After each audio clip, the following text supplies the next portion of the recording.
تزامنا مع عيد الطفولة والشباب، احتضن المركب الرياضي لبلدية رمضان جمال فعاليات البطولة الولائية المؤهلة للبطولة الجهوية لرياضة الجيدو صنف براعم، حيث قامت الرابطة الولائية لرياضة الجيدو لولاية سكيكدا بتكريم بعض المدربين القدامى على غرار المدرب القدير العلمي عز الدين وبعض المصارعين الذين تحصلوا على مراتب مميزة في البطولة الوطنية.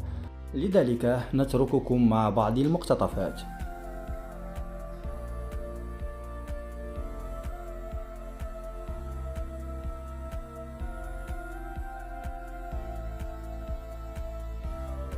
راح نكرموه معنا، يكون ديما معنا في البساط، ترفيقا للشيخ العلمي عز الدين.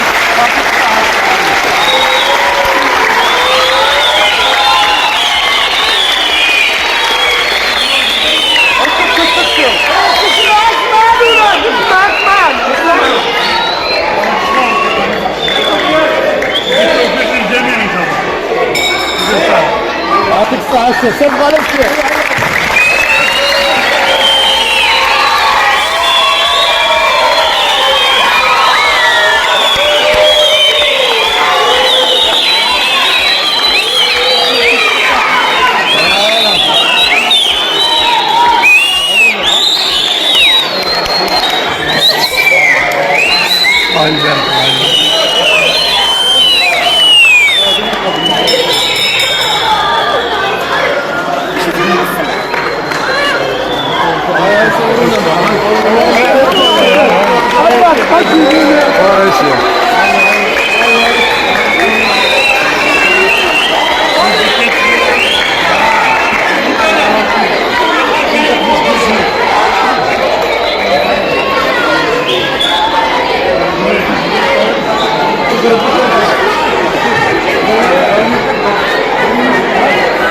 مبارك وجينا سيرين، تحصلت على نتيجة مشرفة على المستوى الوطني، المرتبة الثانية.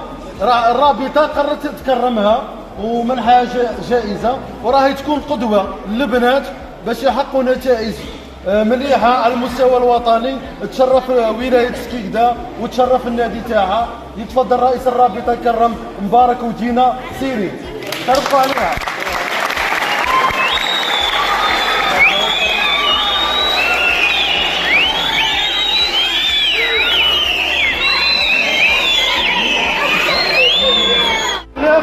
تحصل على المرتبة الثالثة في البطولة الوطنية صغر، يقول على بور المسالي.